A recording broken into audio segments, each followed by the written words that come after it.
Okay. Cryptozoology, the study of mythical creatures. So this is our podcast, In Pod We Trust. I'm Davide. I'm Herman. I'm Aryan. And I'm out. And yeah, they will just kind of debunk some stories about like mythical creatures. We got Loch Ness Monster, Chupacabra coming up, Jersey Devil, and then more. So let's just get started. Stay tuned.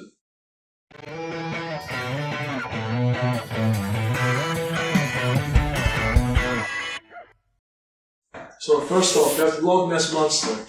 It's probably the most common, at least the most commonly known one throughout this table, at least in my own perspective. Sure. I think you guys can also agree with that. Yeah. Was it seen in like a Scotland lake or a Scottish lake? Yeah, it's Scottish Lake in the high grounds of Scotland. Okay. And this lake is to be known really large, approximately 37 kilometers.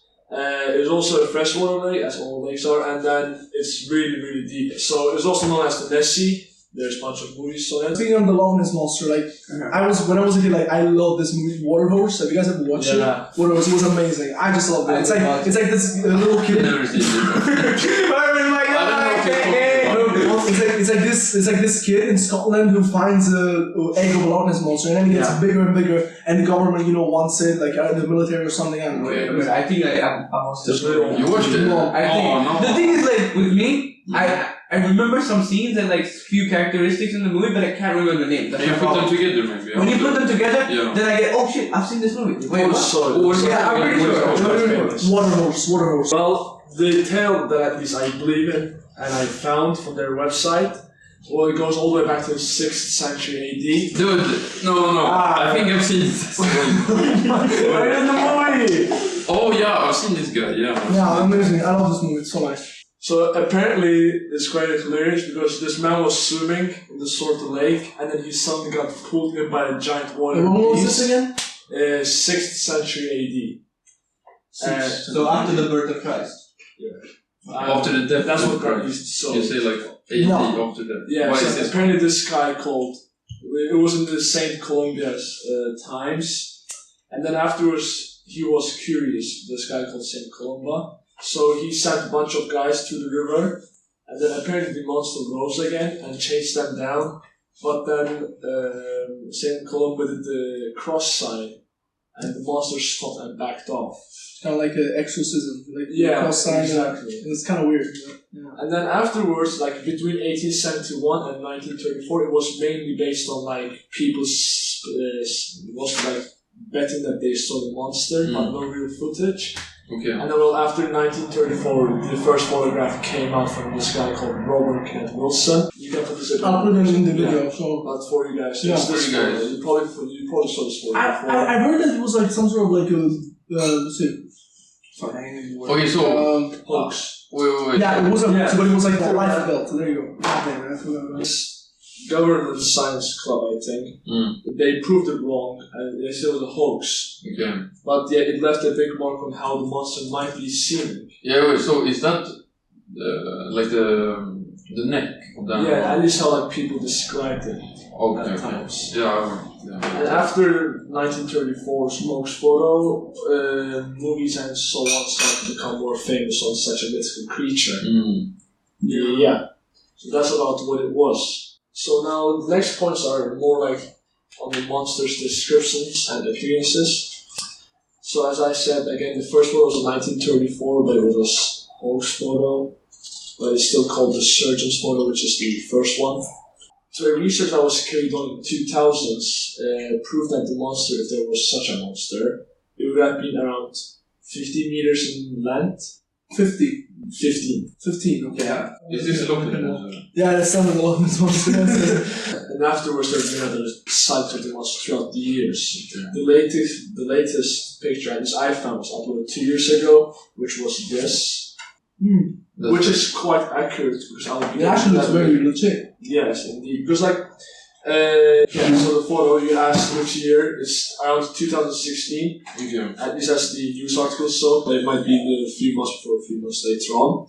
Well, actually, this picture has no relation to the first picture. And then, so this raised quite a lot of curiosity throughout the universities. The picture was kind of firstly proven wrong because it was really different than the first one. Yeah. But then this guy, this geneticist called Professor Neil Gimel. At university, there's some research with students. So I'll tell the quote of the journalist. So he said, we can't find any evidence of a creature that's remotely related to their environmental. Wait. I've got a really good fact right here. Okay. It reads, Loch Ness Monster worth nearly £41 million a year to the Scottish economy. Yeah. Exactly. That's insane. That's the whole point. There's a tourist attraction actually on this whole based lake stuff. Actually? Wow. Yeah. So nice. They apparently, as they saw on their website, they get to a boat and it's called Loch Ness Monster Spotting. And that's actually a really good way to get tourism going on in certain parts, especially Scotland. I agree. Very profitable. Yeah, it's very profitable for the country's government and its own goods, to be honest. I guess there's a pro side to this, to these mythical creatures, as you might call them, or cryptids, whatever. Cryptids, yeah, sure. My main question, like, how does this, like, what does this, your creature, what does it comprise of? If I ask you, like, to combine two animals, what do you think it is? Yeah, the genetics say it's definitely significant amount of eels DNA in the monster. Yeah. At least as the research found out, apparently. Okay. But there's no, again, big proof. So they have a example of it. Like, well, they did some tests. My second question, What proof? Oh. And where did they get the DNA sample from? Okay, what about the images that you found? Are you sure it's the same creature, or is it just eels? Yeah, that's what I found right now, actually. Apparently, they said that it's not beast, it's not nothing like a old historical dinosaur, but it's more of a giant eel that was thought to be a giant monster. Oh, right. Well, like, how big is it? Do you have like a measurement? Yeah, like, there isn't exact measurement, but they say it might be around a few meters long, which is really big for eels, if you can average up to 2 meters or something like that. Damn.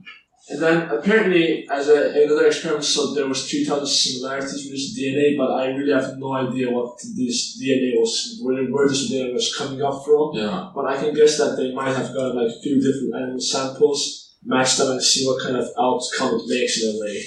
But again, as the latest research shows, it's most probably to be a giant eel that was thought to be a historical animal. Yes. And probably there's quite a lot of unknowns as everything these cryptid monsters have. Well, the pictures are most probably fake, at least in my own perspective. Wait, so it's a giant eel, like I suppose. Yeah, that's what at least the most. It's like mutational, or it's like just a giant eel that had like cross species. Probably. Honestly, I just think it's a hoax. Like, I think somebody just made it up. Honestly, like most of these. Oh. I mean, most of the mythical creatures have been made up. Yeah, none of them, or they're just misunderstanding of Or just a misunderstanding of two creatures combined. If you think about it, think about a hydra. That, I mean, I know you guys won't consider that as a mythical creature, but in Roman mythology, it's like considered as a creature. And if you think about it, look at it, like it's a mix of a dragon and a like a freaking lizard type snake. So that's what I'm saying. Most of these mythical creatures are like a mix. Yeah. Well, Hydra is a mythical creature, but it's not like cryptid because people don't think. But it exists because if it would exist, like Jesus Christ, this world wouldn't exist right now. Like there would be such a less population. Yeah, this world wouldn't exist. I think we all agree upon this point that most of these creatures are made out. For tourism to actually get in the country, like as the Loch Ness monsters, and so on. They help the tourism a lot. And that's a good point. So half the people with ideas and like, oh my god, what it could be in the lake, and at the same time it helps the state with tourism and stuff. There's kind of like a good cycle of economy, Like as always, there's almost no evidence on this. As I would bring up, like I have the beast of Gavaudan. It's a strange creature, but it's supposedly it's been seen multiple times, and the scientists say that it's a wolf, but it has characteristics brought on by dog breeds.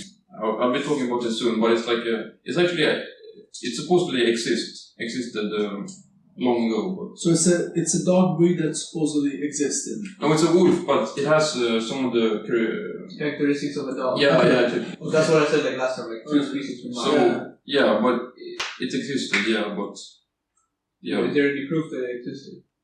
Multiple sightings and. But sightings isn't really proof. Like you're talking about, we're talking about DNA. Many people have said, "Oh, I've sighted a yeti," but it's later been proved. Yeah, it was in the 17th century. Yeah, so should we do the next picture? Yeah, I mean, so I can off here and what Ruben is sharing a minute. So that was it for all. Now we have another guest, Ruben, in our podcast. But now it's gonna be Aryan's turn because he wants to say something about what is your creature again? It's the Yeti. The Yeti. The Yeti. It's the Yeti. You said it before. It's the Yeti. Yeti, bro. Or better known as the abominable snowman. Where did you get that from? It's true. It's known as the abominable snowman. Okay. Abominable. It's so hard to say. Abominable. It's not abdominal. It's abominable. I'm joking. See, it's there. It's there. What language is that though? It's English. It's English. You know what abominable means? No, I don't know. It's like means super ugly. Abomination. Yeah. Oh, okay. Like, you know, like, okay. when you see the Incredible Hulk, you know, like, the villain of that. Yeah, but I know what Abomination. Abomination. Yeah, I know what So, that means. it's known as the abominable snowman. Okay? Yeah. It's like a folkloric ape. It's a, like, creature taller than average human, obviously. Like, no mythical creature has been shorter than an average human. It is said to, like, live in the Himalayas mountains.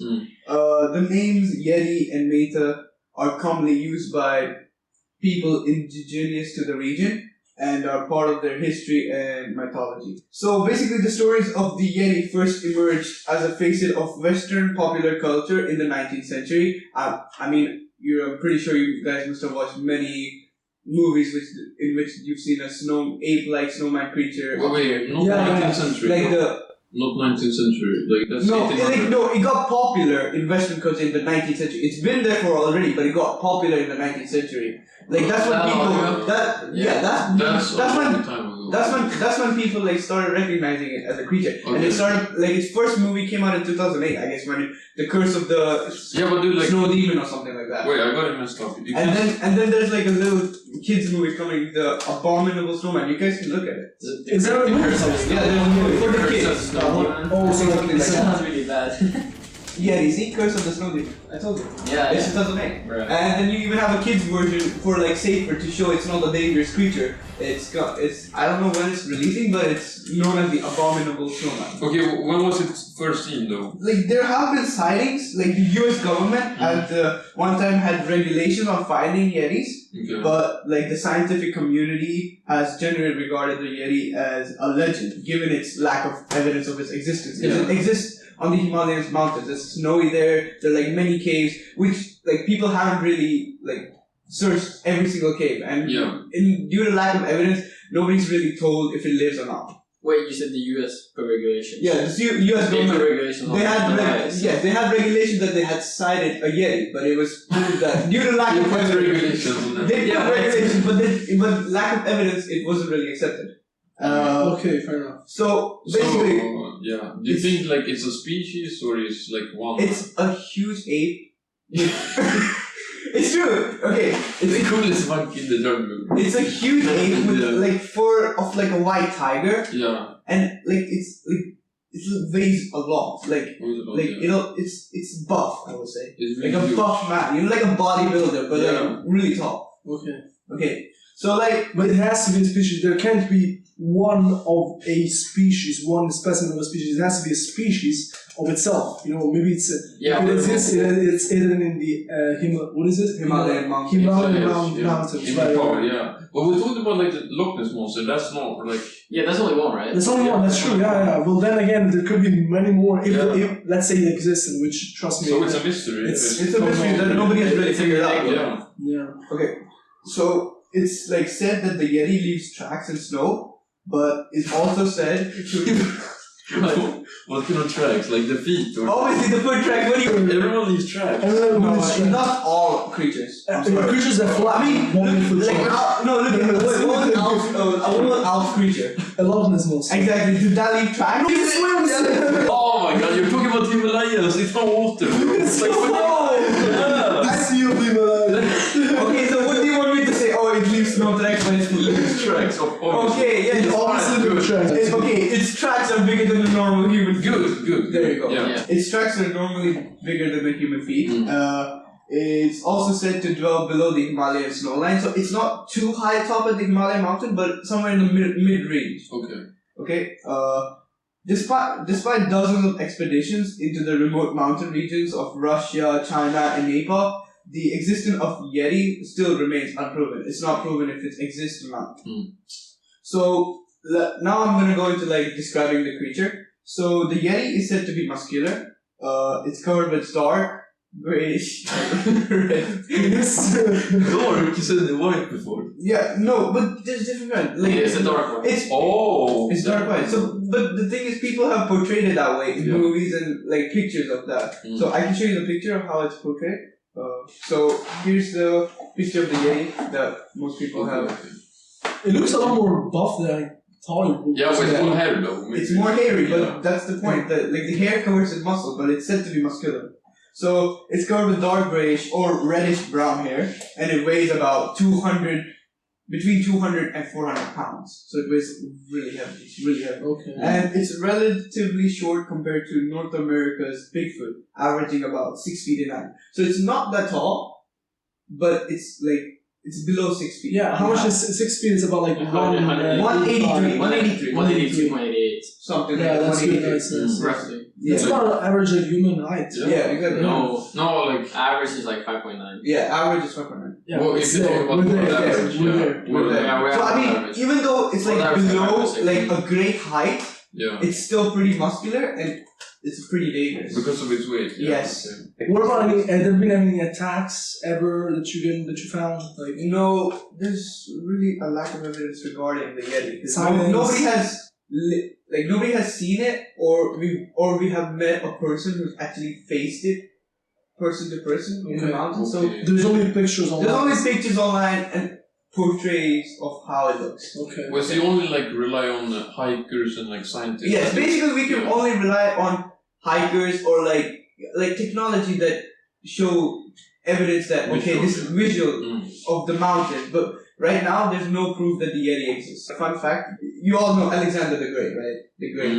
Yeah, of course. Yeah. So it seems that he demanded to see a Yeti when he was conquering the Indus Valley during the 326 BC, before the birth of Christ. Yeah.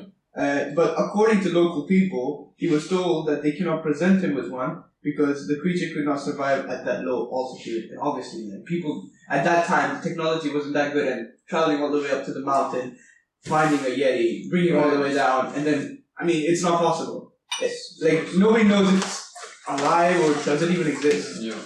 But it said that Alexander the Great demanded to see one. It's fun because usually I have also one about the Jersey Devil with the Napoleon's brother, which I'm gonna talk about later. But it's kind of weird because usually you don't hear about famous people who demand to see this cryptid or they even saw them. It's usually just random people. But rarely you see actually some historical famous people that say they saw it or they want to to see one. Yeah. Exactly.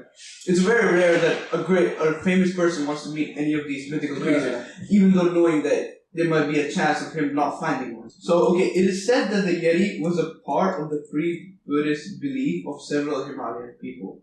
It seems it was worshipped as a glacier being, as a god of the hunt. It is also reported that followers of the Bon religion once believed the blood of the wild man had used in certain mystical ceremonies. What kind Yeah, of ceremony? that's pretty common. Like, you have seen thing with the elephant Like- today. They just hunted for the... Exactly. For the tusk.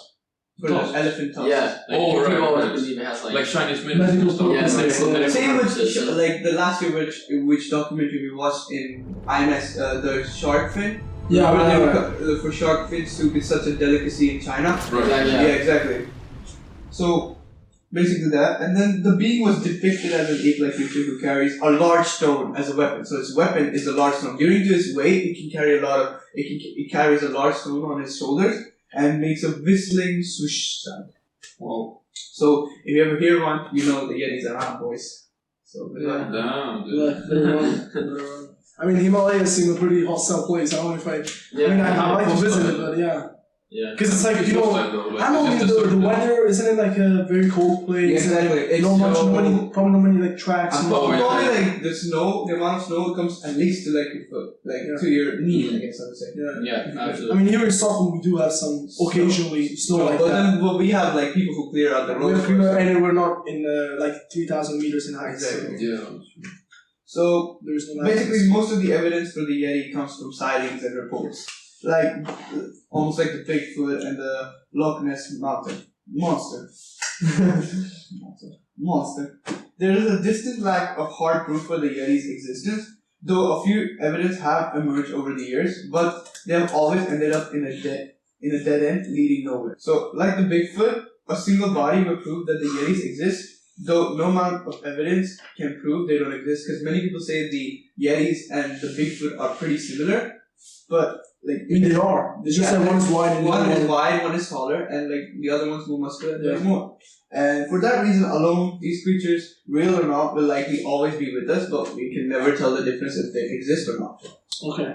And as you said about the Bigfoot and the Yeti, it's obviously important to differentiate them, as a lot of people view them as the same creature. So Bigfoot, or Sasquatch, which is the other name, referring to the same creature, is an ape-like creature who originates from North American folklore. The first sighting, not sighting, but the first time it was brought up was more than 3,000 years ago. So it's a really old creature. And it's usually described as a large ape-like creature covered in brown or black fur. One way to recognize Bigfoot is by its giant footprints, which is one similarity to the Yeti. The footprints alone are said to be almost half a meter long and 30 centimeters wide. The name Bigfoot originates from old American folklore, where the name was given to describe an animal that was larger than life. In this time period, a lot of different rural languages, and they all had individual names to describe them, but the majority of them meant something along the lines of hairy man or wild man, which is a really good description for this big ape creature. Yeah. And nearly all the sightings, like around 30% of them, have been in North America, which differentiated from the Himalayas. Yeah. There's a lot of creatures from North America, like North American folklore. Mm-hmm. There's so many. Yeah, we give fantasy. Yeah. The most popular places are rural places around the Great Lakes, which is in northern USA, or the southeastern United States, so on the west coast, which isn't that where, what's the other one you're referring to? The Jersey Devil. The Jersey Devil, which is also on the east coast. Yeah. One of the most famous sightings of Bigfoot was in 2007 in Pennsylvania, which is on the east coast in the United States, where the Bigfoot... Wait, is New Jersey in the east coast of the United States? New Jersey. Yeah. Yeah. It's like close to New York. It's right next to New York. Okay, that's where it is. Yeah. Where the Bigfoot organization, so they have like an actual organization just committed to finding more about research and sightings. Where this organization presented photos of what they believe to be the actual Bigfoot. However, the Pennsylvania Game Commission, which is like the responsible one for nature and parks and whatever, they said that the photos were just a bear, like a big bear, like a special one.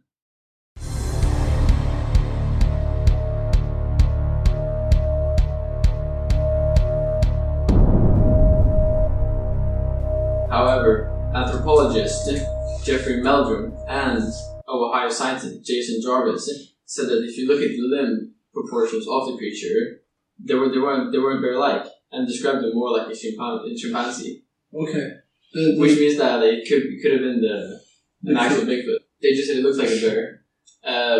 So as I said, there's an actual organization committed to just finding out more about research, sightings of the Bigfoot. Do you know what it's called? Yeah, the American Bigfoot Organization. Okay. It's pretty fun, bro. So the research about it is extensive. There have been many studies have been conducted to try to prove the existence of Bigfoot. However, few of them have even been remotely successful. In the late 1970s, physical anthropologist Grover Krantz published several articles and 4 books of Bigfoot or Sasquatch. However, his work was found to contain multiple scientific failings, including like hoaxes. Like he just made the majority of it up. So at first, it did fool a lot of people. So a lot of people started believing about Bigfoot and it spread. But then another study was conducted which found out that the original one, which was made up. Even though we can't be sure if Bigfoot actually exists, its impact it's had on popular culture is immense. The concept of Bigfoot has had a big impact on society today. I mean, literally everybody knows the Bigfoot. Exactly. It's a giant monkey. There you go. It's worldwide as well. It's had multiple appearances, references, and even shows and movies just about it. Since the 1970s, there's been more than 50 movies have been made just about Bigfoots. A lifetime. Who are you? I'm not sure how to break this to you, but I'm your dad. the son of Bigfoot. 50 movies. That's so long. Yeah, I just was looking on about something about Bigfoot, and then this game came up, which is I didn't even know about. It's on Steam. It's gonna be released in 2020, and it's basically like a single player or multiplayer game where you go into the forest of the East Coast and you find you can hunt down the Bigfoot, and it's apparently pretty rare. It seems pretty cool. Like the graphics are amazing. Yeah, exactly. And the Cryptid also has been the star for multiple ads and commercials, which you can kind of understand if you want to promote something like it's powerful, it's exciting, mystic. That's why it's like the star for multiple ads and commercials. It's very good craft puller. Yeah, exactly. Yeah, it's more effective than just like a normal commercial. Right. So speaking of North American creatures, let's talk about the Jersey Devil, which is one of my favorites. Honestly, it's super cool. And the Jersey Devil is another creature from the American folklore, as we said, and it's restricted to southern New Jersey and Philadelphia. So the origin of the Jersey Devil, or Leeds Devil as it used to be called, would be that of a mother whose 13th child she cursed because she was frustrated on that day, best mother ever, right? And so the child turned into a deformed monster with hooves as feet, the head of a goat, bat wings, and a forked tail. When it came out, or after? No, after. The baby was born normal, and then it turned into a monster the day after. Right after she cursed him. The night passed, and then the day after, the morning after, she looked at it, and it was this deformed monster. Did the folk monster kill her? No, actually. The thing is that I don't know about how the story ends, but there are different or slight tweaks to the story, as usual. For example, one of it was that the mother was actually a witch, and then her husband was the Jersey Devil, and it escaped to the Pine Barren Forest, where also the story of the Jersey Devil originates from. And basically, people started hunting down. But the thing is that I don't want to focus on this too much because what's more interesting is the sightings and kind of the descriptions and so on. Sure. And actually, the Jersey Devil's got quite a history behind it. It starts from 1820, going back to the thing that we said about the famous people seeing these cryptids. Napoleon's brother, Joseph Bonaparte, had claimed he saw the Jersey Devil while hunting in his Bordentown estate in New Jersey. And then 20 years later, in 1840, the devil is blamed for many livestock killings. And then attacks started being reported the year after, in 1841. Followed by screams and supposed tracks, which you never know. You never know when to trust the footprints of these. They can always be manipulated. Yeah, and then in January of 1909, which is when the story really went big, was when hundreds of reports arise on the newspapers from supposed attacks, unidentified footprints, to sightings and so on. Mostly in Delaware Valley, in Philadelphia, and Camden in New Jersey. So in 1925, an unidentified creature is shot down in a farm in Greenwich while it was attempting to prey on livestock. And this guy took a picture of the creature and nobody could identify it at the time. So after that, in 1960, there were so many reports of this creature that a $10,000 reward was offered in Camden to whoever was able to capture the devil, as well as a private zoo for the creature. So they were basically trying to build a whole zoo just for that. It was that famous. But, I mean, what's the appearance? What's the description of this guy? Well, there have been countless sightings of the creature, as we've talked about. It's got a big history, and one actually quite recently, which ended up on Bill's channel, which is, for people who don't know, it's a real fake channel on YouTube. It's really good. Check it out. And then it's kind of what reminded me about the Jersey Devil, because honestly, it's not as popular as some of the other creatures, even though the fanatics know about it. So anyways, the wiki page describes the creature as a flying biped with hooves, so biped stands on two legs. And the common description is that of a kangaroo-like or wyvern-like creature with a goat or horse-like head, leathery bat-like wings, horns, small arms with clawed hands, legs with cloven hooves, and a forked tail. It has been reported to move quickly and is often described as emitting a high-pitched, blood-curdling scream. As usual with any creature, there's always something that's still a mystery, and then there is the facts. Yeah. We'll start with the mysteries first. So number one, the unknown, right? Skeptics believe that it could be just some legend told by English settlers or misidentification of wild animals, which would be what everyone would think at first. Researchers like Jeff Brunner deny the existence of the devil, saying there are no photos, no corpses, or any sort of hard evidence, which is kind of strange because the Wikipedia page says that in 1925 there was a photo of this unidentified creature. So I don't know where it ended up. I don't think I could find it. If I can find it, it's going to be on the video right now, but I'm not sure. And also, the hundreds of sightings in January of 1909 that happened in Philadelphia and New Jersey were labeled as a product of mass hysteria or over imagination. And again, this is not for certain. Like, you can't say just because you think it's mass hysteria, it doesn't mean that it's, fake or anything. So it still counts as unsolved, right? Okay, but so now, what do we know? What do we know? Well, I mean, first of all, during the 1700s, in the 1800s, residents in the Pine Barrens, which is the forest where Jersey Devil supposedly originates from, they've been known to spread the Jersey Devil myth to scare off any robbers or any intruders, as that zone was known for many robber attacks to travelers or just random, local citizens. And people from the area are so susceptible to this legend that an author named Tom Brown Jr. reported being mistaken for the Jersey Devil at least a few times. As he used to fight mosquito bites with natural methods, like covering himself in mud. So you imagine people already they are super sensitive to this tale and myth or whatever. Oh. And you see this guy covered in mud, and you automatically think, oh my god, it's Jersey Devil, I have to report it or something. That's crazy. That's why, So then going back to the 1909 sightings, while they can't be confirmed or denied, the reports of footprints that came along with them have been identified of those to be horses' footprints. So that's fake already. And even one of the would-be witnesses later confirmed that he faked the footprints, maybe changing their shape or something. We don't know. And then another thing, a guy named Norman Jeffries was mentioned in a book called The World's Greatest Hoaxes as the mastermind behind this whole ordeal.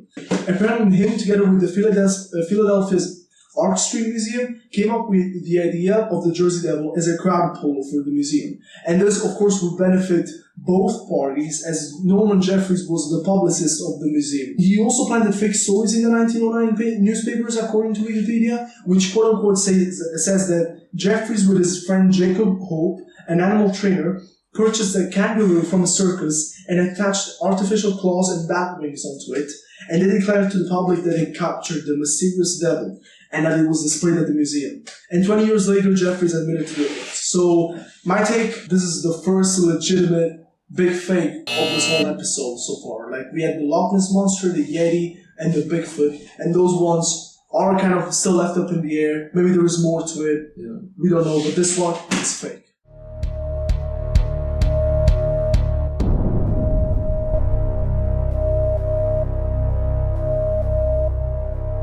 So, next one up is... Yeah, I'll go with the Beast of Gévaudan. It's a province in France.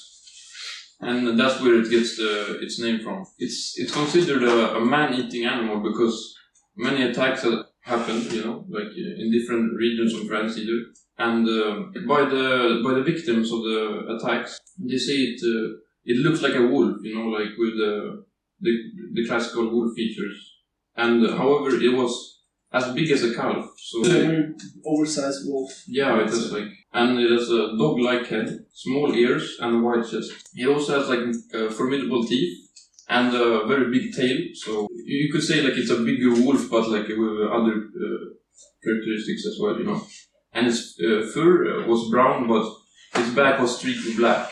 And some witnesses claim that the Beast of Gévaudan had supernatural abilities. They believed it could walk on its hind feet like a human, and they believed it could make astounding leaps. They also believed it could repel bullets and come back from the dead after being struck and wounded. Okay. So that's incredible, right? Yeah, that's really... Yeah, a supernatural cryptid. Supernatural cryptid, yeah. Yeah. So now the story, if you guys want to hear it. So yeah, the whole story. Yeah. So it starts at 1764, and it was the first sight of and it was the first attack as well. The victim was a young woman named Marie Jeannette Ballet. She was tending her cattle when the beast charged from the forest, and some bulls from the herd charged and kept the beast at bay so it didn't hurt the woman. And before driving off, the bulls kept on charging and it eventually just went off, you know. This was the first sighting, but it was not the first victim, like the first death, I mean. So the first death was a 14-year-old girl, very sad, you know. And her name was Jean Boulet. She was from a small village in Le Hubac. And you could put on the images. Yeah. Yeah, so there's a horrific image. You can see that. You can see right now. It's the portrait of the beast of Gavaudan. Yeah, so it's you can see it right here. It's Yeah, this thing right here. It's a portrait. Oh, yeah, is it like a crossbreed between two species? We don't know. It has a sort of Still don't know. sort of mouse-like. What's it called? Like mouse-like, crocodile-like mouth. But I'm not sure. Yeah, like we'll get a nose. better picture like after. Yeah, that's fine. So later in 1674, no 1764, yeah, that's correct. And there were more attacks reported in the province of Gavaudan, and the beast seemed to prey repeatedly on lone men, lone women, and children who were herding animals near the forest. And the beast reported to always attack the head and neck first. So it was later thought to be a pair of animals, not just one, because there were so many attacks in such a small time frame. As the attacks happened simultaneously as well, so it couldn't be just one. And in 1765, 8 people were attacked at the same time. So Louis XV appointed 2 professional wolf hunters, which were experienced in this, and first Antoine, one of them, killed the supposed beast, and it was named Le Loup de Chasse, meaning the wolf of chasse, and it was stuffed and then sent to Versailles, like a city in France. And he was credited with killing the beast, and everyone was so happy. He received a lot of money as well, you know, so he became famous for it. But it was actually not the beast. It was another wolf. It was not the beast. Imagine if it actually was. It would have like blown out. Like everybody would know about this beast of Gavaudan if it was actually the corpse of this. Yeah. So it was not that one. It was the. I mean, think about the hunter. He would be famous if it actually. Yeah, it would be. Yeah, he already got credit, but it was later found that very. So he had a very little short-lived fame, you know. Exactly. Yeah. And then his son actually killed the female partner of that wolf. Which really? Was, wow. Yeah. No way. Yeah, and the cub as well, like what is it? No, the pup. Yeah. And they were thought to be the beast because there was scratches on their bodies, you know, the wolf, yeah, because of the victims trying to defend themselves, you know. Yeah. But it was not the beast, even that. There was like the attacks still kept going, so. Okay. It couldn't be the beast. You know? But what are the scientific facts about this? Like, is there actual proof about it, or is there? It was only sightings. There was some written diaries of it, you know, like even a book later on, but it was no formal. No. Okay. Yeah. Yeah. So after that, there were more attacks, but at the end, there was a local hunter that was credited to killing the beast, and the attacks eventually stopped after that. So. You could say he was the one who... So it was a wolf? He was a wolf. A sub-adult male lion that had escaped from captivity. It was thought to be. Okay. But that was wrong, and it was actually a wolf that had interbred with some dogs and got like genes. What? No way. Yeah. So it had inherited like double claws from the paw. And it's and like a more big size, like a huge stature. Wow, that's so. Yeah, so that was the end of it. Yeah, nice. And actually, there's something like this in the chupacabra as well, which I want to discuss. And chupacabra is one of the most famous legendary creatures of the American folklore, and its name literally means goat sucker. As legend has it that it stalks goats and other livestock to drink their blood. So its most recurring sightings are in Puerto Rico, and that's where the first sighting ever occurred in 1995. And according to Wikipedia, this happened in March, where 8 sheep were discovered dead. Now, like you may think it's just a wolf. What was so interesting is that they had been drinking of their blood. In the August of the same year, about 150 pets and farm animals are reported killed or missing. And the first eyewitness, by the name of Madeline Tolentino, claim to have seen the creature in Canovanas in Puerto Rican town. There were people who thought it was a satanic cult or something, but this was obviously not the case. Like, there was something more to it. Many more killings occurred in Argentina, Peru, Brazil, and Mexico, and this is just to name a few. There's way more. Move forward a few years, and guess what? October and December 2018, this chupacabra thing resurfaces with tons of animals reported killed in the same chupacabra fashion. However, this was in India, so not exactly close to Puerto Rico, nor South America. And the chupacabra drinks its victims of blood through 3 holes. Other reports of just 1 or 2 holes, and others say some organs are missing too from the victim. So what the hell is it? Well, one of the earliest descriptions was of a reptile-like creatures with greenish-gray skin and sharp spines, and this rules out the possibility that it could be a wolf because it stood on 2 legs. However, this is one of the earliest descriptions. And the most famous one, which is the one that we're mostly going to discuss, because that's kind of what I think of when I think of chupacabra, which is a wild dog or wolf lookalike, and this one is hairless and looks like a mutated dog, and later became the most famous iteration. And then one sighting reported of a creature that's 6 meters long, with a panther-like face, dog-like body, and a forked tongue. Some reports suggest that its eyes glows and in the dark, leaving the person feel nauseous. So it's like a lizard-like creature. No, that was the old one. That was the old one. Yeah. And that was proven. That one is just left. They were just left, but I mean there is a new one. That became the most famous one, which is looks like a wolf basically. Okay. And what is still unknown about this creature? Well, there is unconfirmed footage of chupacabra, which you're seeing right now, which was recorded on August 8th in Texas. And this footage kind of matches like a common description of the chupacabra, but to me it just looks like a sick coyote, honestly. It's not very surprising. It wouldn't be very surprising if it was. And then what we know is that the animals killed in India were in the end determined to have been killed by street dogs.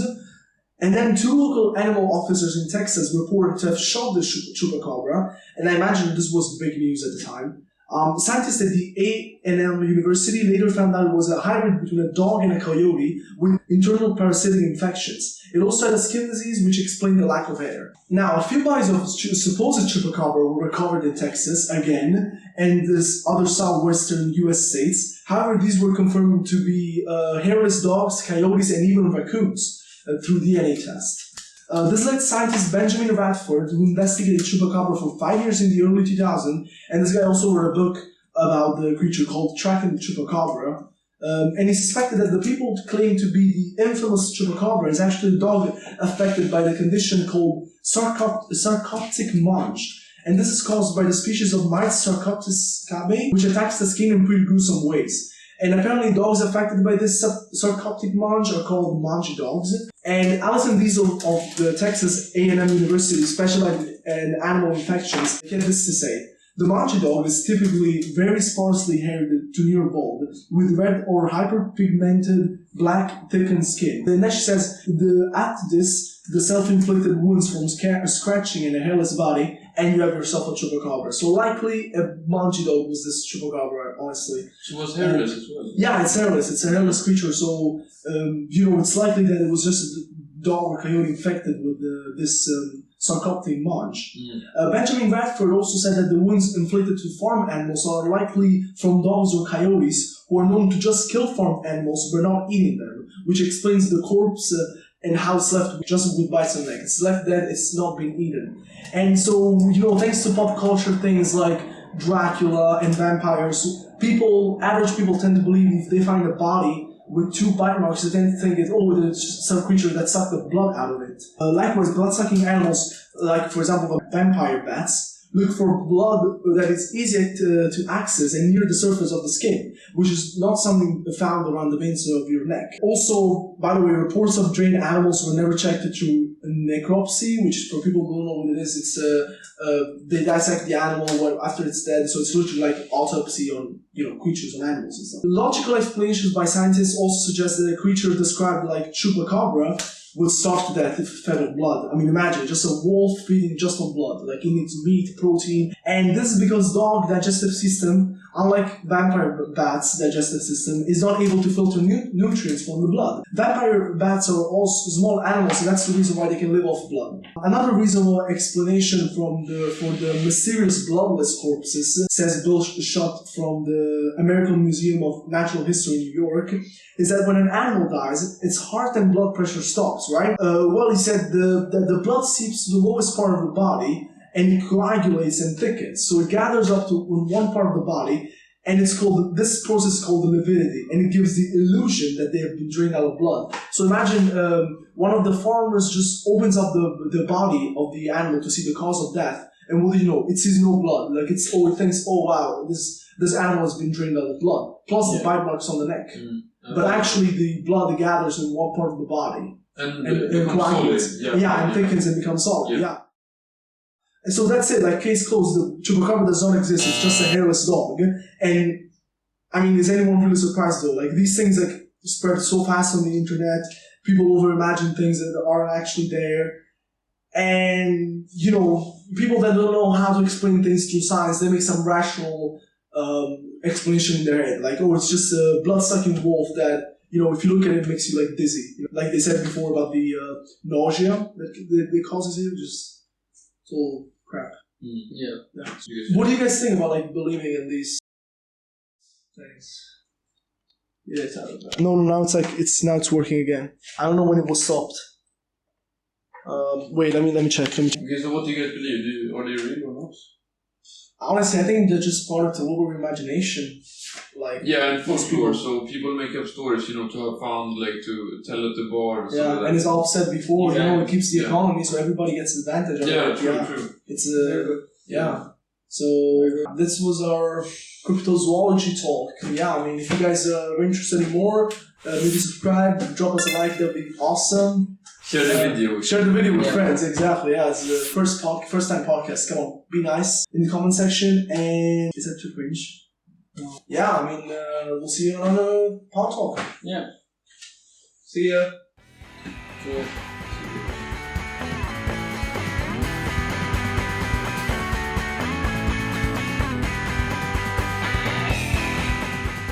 And burn the bloopers. Cryptozoology, the study of mythical creatures, as one might say.